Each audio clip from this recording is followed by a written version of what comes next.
Welcome to the Riff. Today, Jeremy and Justin sit down to talk about tension in leadership. It gets pretty tense. See what I did there? We hope today is helpful, and also that you walk away knowing what to look for in an airport to be most helpful to TSA. That last sentence will make sense if you listen to the entire episode.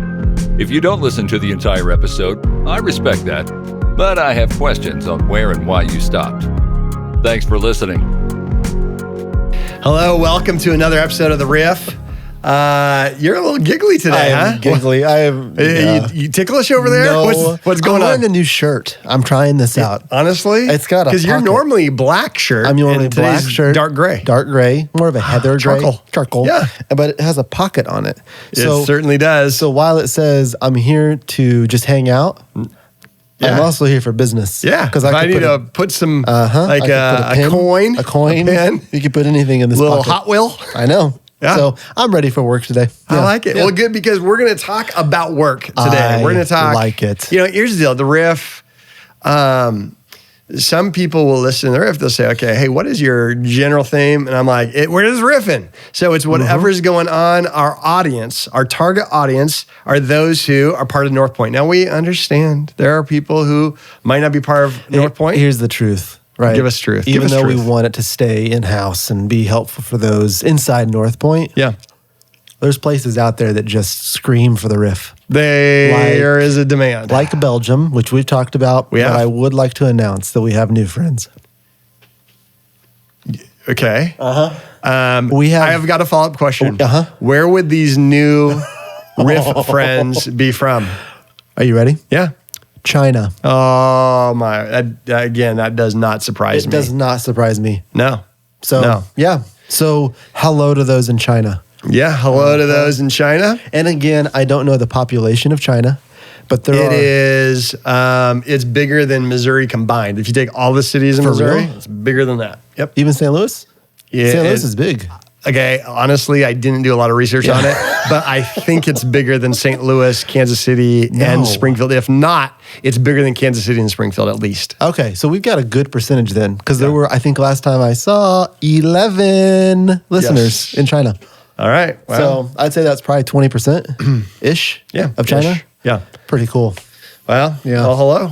Oh. Hello to all, wherever you're joining us. Yes. In what we last week, whether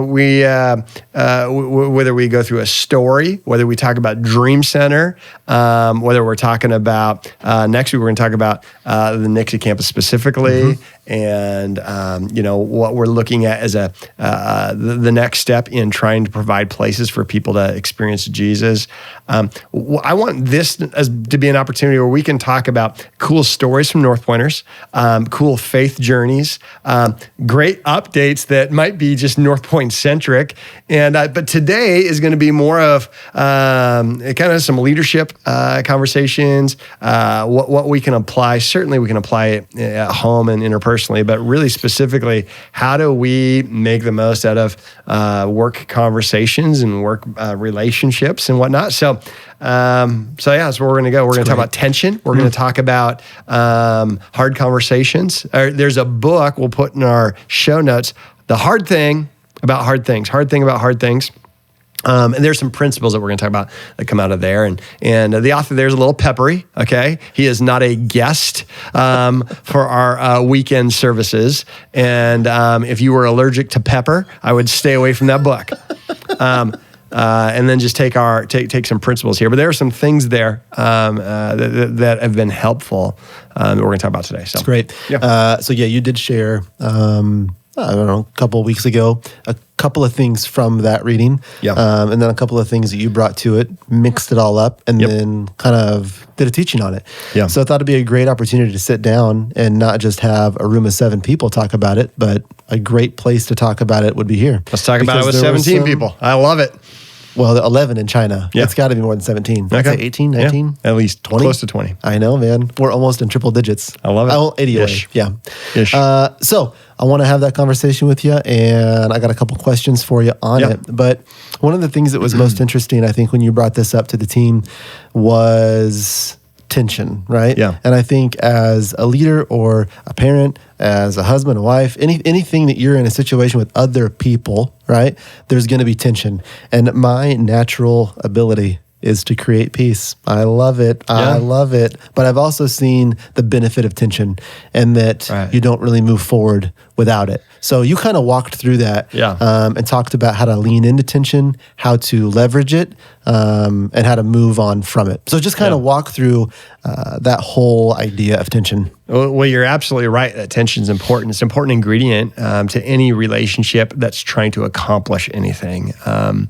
And in order to, we've walked through some of this, even in, if you look at through the Enneagram in our conversations before, is in order to be a peacemaker, you can't be a peace faker, right? So there are times where you have to acknowledge the hard thing that's getting in the way of a relationship being whole, a relationship being healthy, or acknowledge the hard things that are needed to be able to accomplish hard things.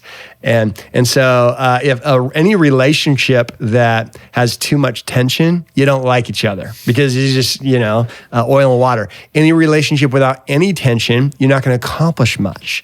And so if you're trying to accomplish something important, you're going to have to figure out this balance. And so we talked about that with all of our team leads, kind of the law of the rubber band, that the rubber band isn't fulfilling its purpose until it's stretched, right?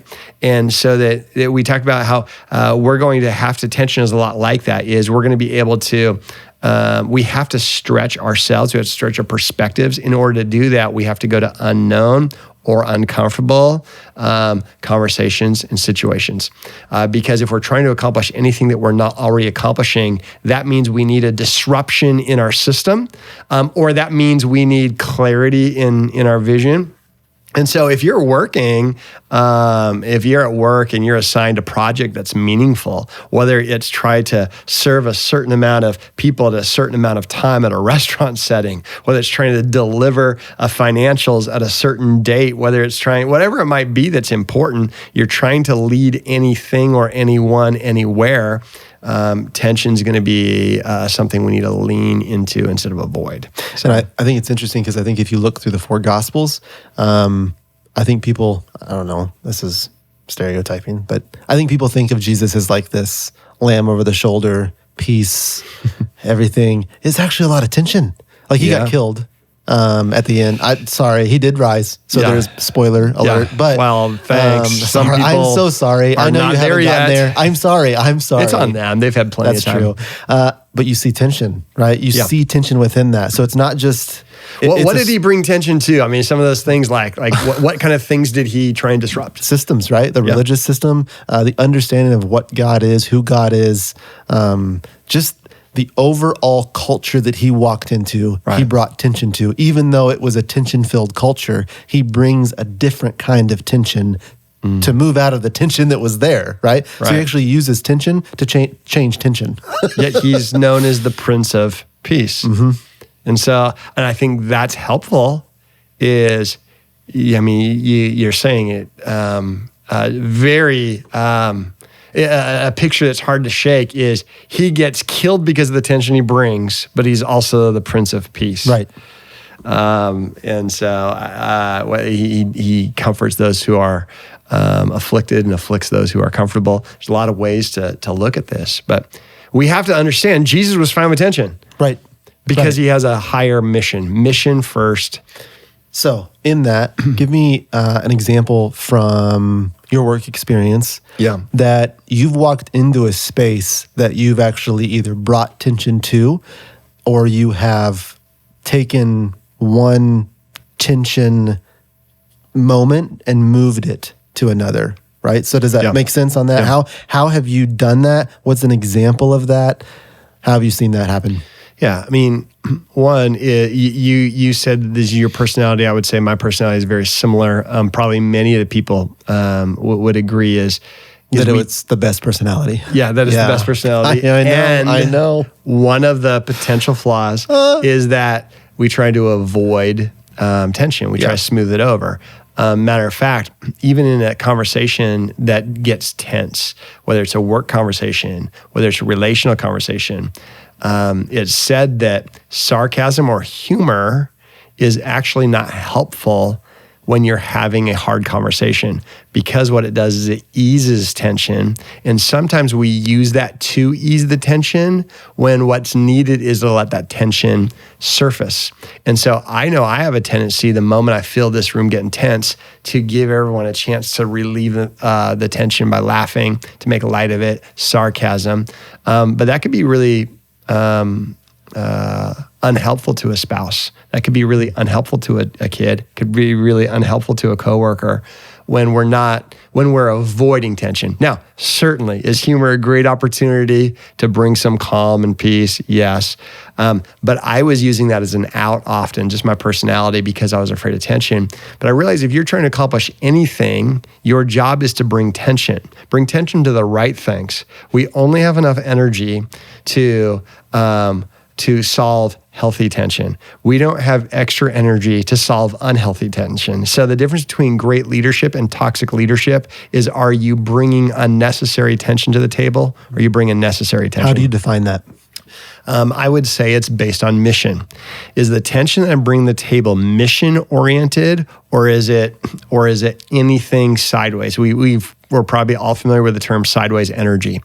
It doesn't mean someone who brings energy is a harbinger of chaos. What it means is if you're bringing a desire or a need to use people's energy in a way that doesn't move the needle of the mission.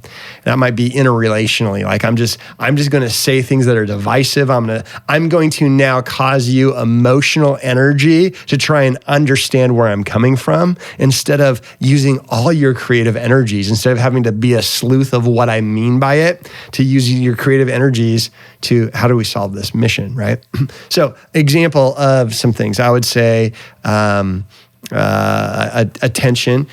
I would also throw this out before I hit the example is, I think naturally, if we ignore something, the tension will eventually leave. Okay. I think it will. Yeah. It doesn't mean it's good. It doesn't mean it's healthy.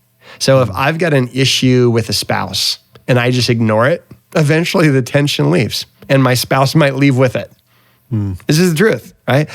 If I have an issue with my kid and I feel this tension, if I ignore it, eventually there won't be tension. Now, there might not be a relationship and there will not be health. Let me put it in our work setting. Nix is a great example. Nixa right now, we have a facility tension right now is we are, during the optimal times, we're losing optimum seating, right? Where we have a tension of the building. If we ignore that, guess what? We won't have attention eventually. Naturally, things will shift back down to where there's no more tension. However, as a leader, you have to look at this and say, but our mission requires this to have tension. And so what we need is to take this tension and let it cause attention towards our mission and say, okay, our new tension is this. We need a new building. That means we need to find land. We need to pay for said land. Now we need to find financing, and we need to be able to generate the kind of income that we need to create all the tension towards the mission so that we can relieve the tension that isn't helpful to our mission. A tension of, I don't know if I want to come next week because my experience was too chaotic and cluttered last week because of a building tension, that hurts our mission. So if I can say people who have been transformed by the mission of North Point, who want to invest in a way that it makes an internal impact, that causes a tension. And one of my jobs is to create that tension. Mm-hmm. Like, hey, we don't have an endowment from the Queen of London. We don't, I think it's England, the whole nation. I think it's more than London, but I think London's included. I think you know what? So if we say England, it's London. It's well, the other cities in England.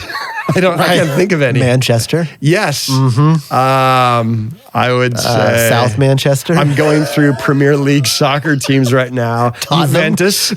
Nope. That's not city. That's and not in the Premier cool. League. I know Ronaldo played for him, but but you know what you have to do is you have to create a tension. But here's the key: the tension towards the vision. If we ignore the real tension, that prevents us from achieving our mission.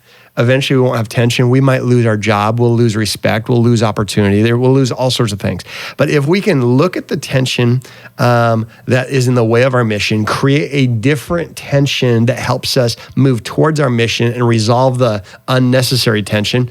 And then guess what? If we do that well, guess what we're rewarded with? More tension. But that's all right. And so leadership, by definition, you're leading people or leading something to accomplish something that without you could not happen. You are the tension maker. Make sure you're making the right tension, right? Creating the right tension. So if you're leading a team, for example, one of my jobs as a team leader is not to make sure the people who are on my team like me. Now, one of my jobs is to be honorable and do things with dignity and respect so that the tension I have to bring is palatable. But understand, if someone's on my team and they don't want tension, there's nothing I can do effective that's going to be helpful for our mission. I have to bring tension. And so if I'm on a team, I have to recognize that. Whoever I'm reporting to, their job is to disrupt my natural ability to just not move. And so I've got to figure out how do we together create this tension. So that means you're going to have hard conversations. And it doesn't mean you have to have disrespectful conversations, and it doesn't mean you're never going to have anxiety before these conversations. But if you remind yourself, the hard conversation I have to have with a team member, if I think mission first, right? Like, this conversation has to happen because our mission is so important. Mission first and people always. Do it in a way that's honorable. But that might mean, okay, I'm going to have to say something very clear. What happened at work yesterday, that's unacceptable. Why? Because it hurts our mission. What we're doing is not helping our mission. We're losing opportunity. We're losing influence. We're losing finances. We're losing whatever it might be. And our mission is too important. And so I have to be able to make sure that that's clear. If it's not clear, even in that conversation, and there's disagreement, say, okay, now let's have this crazy conversation of why this is right or this isn't right. And let's passionately have that conversation. Say, here's what I need from you in order to do this. Here's what I see in you. Here's a blind spot that you're not seeing, and it's getting in the way of us being more effective in the mission. And when I can do that in a way where I'm not demeaning you and I'm not disrespecting you, but I can help you see the mission, uncover a blind spot, or help out in an overwhelmed area, now we are creating a tension that's probably already felt, but now we're giving some energy to the mission, and we're resolving that tension by creating a tension towards the mission. I've been learning from you secretly. Okay, I watch you and how you do these pieces. How dare you? I know. I have a very similar personality, and the times that I get myself into trouble in these types of situations is I use filler words. Okay, so this is years past too, and I feel like I'm getting better at it, but there's still moments that I feel like when I have hard conversations, after it, I'm like, 30% of that I didn't need to say, and that 30% is probably the 30% they heard. Why do you say those things? I feel like I've got to soften the blow, and I want them to end up liking their experience. I want them with me, yeah, right, right. With the organization as well, but. I mean, at night, I'm like going to bed thinking, they really liked that. I really helped them through that. But in seeing you and watching you even change and move how you even use your words, something that I've noticed is I think that you use a lot less filler words than when I first started learning from you. Mm-hmm. And I've noticed that you use kind words still, very kind, but also very clear. So how have you done that? How have you processed what is a filler word? Because I've seen you do those pieces, but I've seen you lose those pieces as well as your leadership has grown. How have you done that? Like how are you cognitively thinking that way and making your leadership a lot clearer? I think if I look back, as far as different teams I've led or different conversations I've had to have, because of my position in whatever season of an organization I was a part of, that I had to have some tough conversations. I struggled greatly, and you've had an opportunity to probably watch me on the fly struggle greatly with that same tension. And I would say not every personality is like this, but a lot of our personalities are like this, where we really value that emotional connection, right? And in an effort to make sure we maintain peace relationally, we aren't clear organizationally. And I'm not saying that we should be clear organizationally and ignore this. We need to be mission driven, and then people always, right? Mission first, people always. So I think for me, it is that. It's be clear, be kind, and then be quiet. Right? Like those three things. I missed the third part. Yeah, I got clear and kind, but quiet. That's going to be the important one. Yeah. And I think it's true if I'm publicly speaking, and it's certainly true if I'm having a conversation that's a hard conversation, is I have to not be afraid of silence. If I'm having a hard conversation, I say what needs to be said, and it's quiet.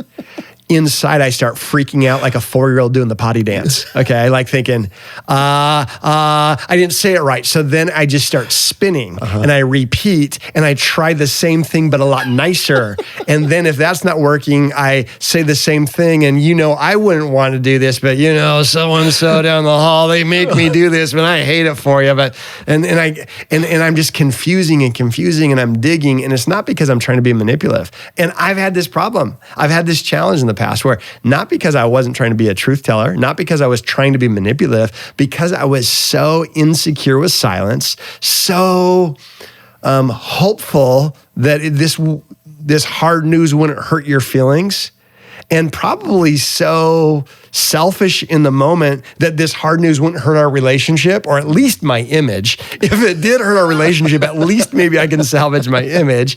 And not intentional, but just naturally, arrows were in. And so if I stop and I say, okay, be clear, be kind, and then be quiet. And if there is nothing they have to say, and then it's a great opportunity to say, how does that feel? What did you hear? What do you think about what I just said? And then there could be some conversation, but now the conversation is about the mission and the clarity, and you can dive into, was this clear? This is what we expect, right? I know you have it in you, or I think you have it in you, or if you have it in you, let's dive into this. If anywhere along the way you feel like this is out of my comfort zone, I don't want to do it, then that's a whole different conversation. But here's what we need to have as long as we're on this team. We need this, and I believe you can do it. I'm here to help you do that. What question is going to help, right? And so I think that's helpful in almost any work environment. I know and here's one thing that came out of the book that says when you're having a hard conversation with someone, a lot of times those are the conversations they're going to hear in their mind for the next 30 years. So you better do it well, right? And so if I'm sloppy because I'm trying to save harmony, then I'm really not helping you. I'm confusing you. And then all you're left with is thinking, well, you're just lying to me. You had this evil agenda the whole time, and now you're lying to me. And that's probably wasn't the case. You probably just were very uncomfortable with awkward conversations. And I know in my journey, I probably left people, I know I've left people with that same thought. And so that's my best attempt. And I still have to remind myself every time, Jeremy, what I'm about to do is because of the role that this company, whatever company you're in, is putting you in. My job is to lead, to create the right tension so that we can get the right results, right? So I think those are helpful. So good. And it's also so difficult. Yeah. I mean, that is, and I look back, anytime that I do feel like I was clear, kind, and quiet, I actually still have those relationships intact. Yeah. When I thought I was doing the right thing in adding those filler words and helping them through it, I don't have those relationships because it was that. It actually caused way more confusion. And then you've said this often, that anytime you have a gap, most of the time you'll fill that with suspicion and not just natural trust. Like, I bet they love. So, and I just feel like I've done that, right? So many times. So it's very counterintuitive.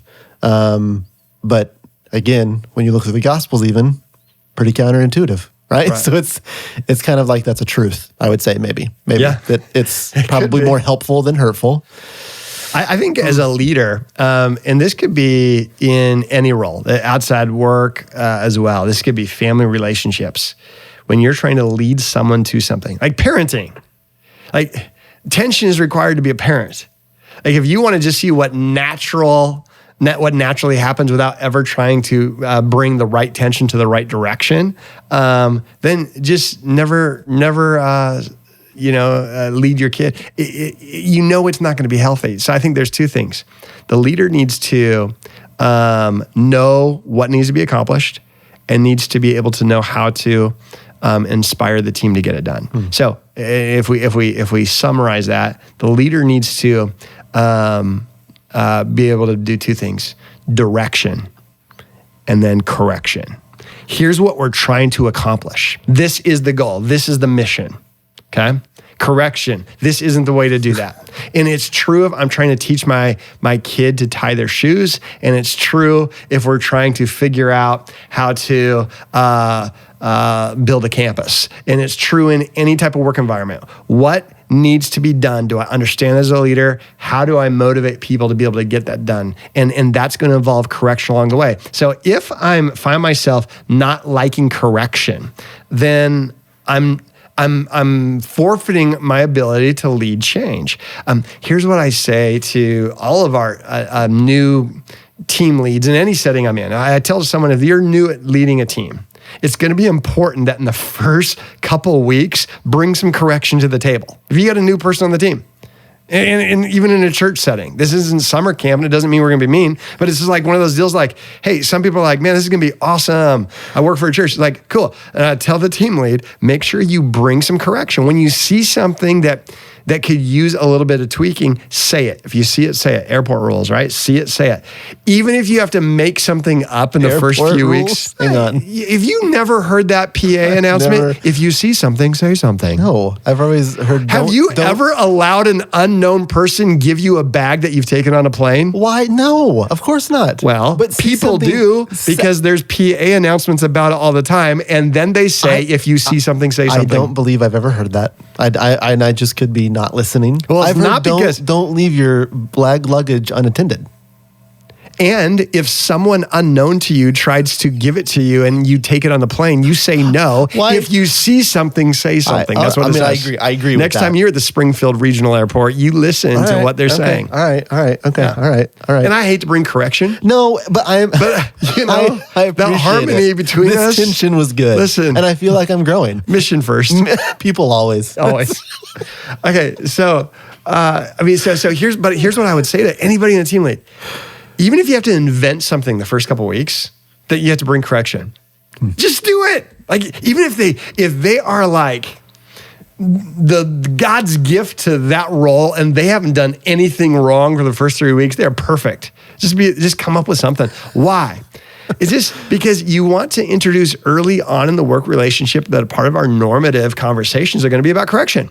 Because if we ignore correction early on, and I don't mean like yelling at someone, being disrespectful. I'm just saying, hey, I'm seeing this. That's great. Consider this. Think about this. Why did you do this? Okay, is when you bring a correction into a normative conversation. Now we're set up where it's not weird 3 months from now when they're like, oh man, they're being a jerk to the other employees, and I don't know how to talk to them because we've never had that conversation. And now I'm like, hey man, we really need to talk about something.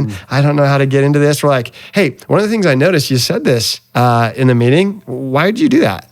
That doesn't feel like that's one of our values. It didn't come across that way. What were you trying to accomplish? Well, that's not how to accomplish it. Let me suggest these things, okay? Or if you continue to do that, it ain't going to work, right? And so you just come up with correction. We want to do that with kids. We do that with our animals. We do that in any setting. You say, okay, direction, correction. So, that might be something you consider in anything. Like maybe you're a parent and you're like, I don't even know a direction.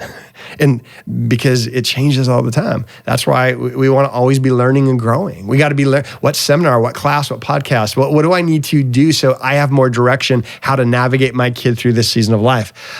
In our new project, we're going at work, we're going to a different territory. I don't have the luxury to say, well, I've never done that before, but I'm leading you, so your guess is as good as mine. I have to grow in that area, right? And technology could be a big one for all of us, especially the older we get. I am too young to say I can't learn new tricks on technology, and I have to force myself, right? We have to. So maybe my areas, I need better direction, or maybe I need to be better at correction. And there's all sorts of ways to learn that. Can you have correction without direction? Is it just impossible? No, I think a lot of people grew up in a household with a lot of correction without direction. So I think it's very possible. And now, is it helpful? No. Yeah. But in the same way, a lot of direction without correction is just, and we can laugh at the correction without direction, but it's just as ineffective to have direction without correction. And that's why so many people start a new plan and never finish it, because they got inspired. Inspiration is awesome. Instruction on the fly is helpful. Instruction is great, but inspire me to want to do it too, right? So direction and correction. So I think those things could be helpful to anyone who's leading a team. Okay. So lean into tension. Don't be and create tension, but create in the right direction. Just create in the right direction. Well, I respect you greatly for correcting me on here in public. Yeah. I think you did it in a respectful way. I felt honored, yet challenged at the same time. And I'm walking away with the next step when I step into the Springfield airport. My ears will be open. Perked. My eyes will be watching. Yeah. And I know to say something when I see something. Justin, you need to do it. Thank you. I believe that you can. Thank you. Hey, just be quiet. Just be quiet. I would just be quiet. No, it's too awkward. We'll keep working on it. Hey, thanks so much for listening to another episode of The Riff. If you hated this one, maybe next one will be better. But wherever you're leading, hey, leading away, it's God honoring, encourages people, and gets the best for them and the organization. So have a great week. Thanks for listening to this episode of The Riff. We'll have a brand new episode every week, wherever you find podcasts.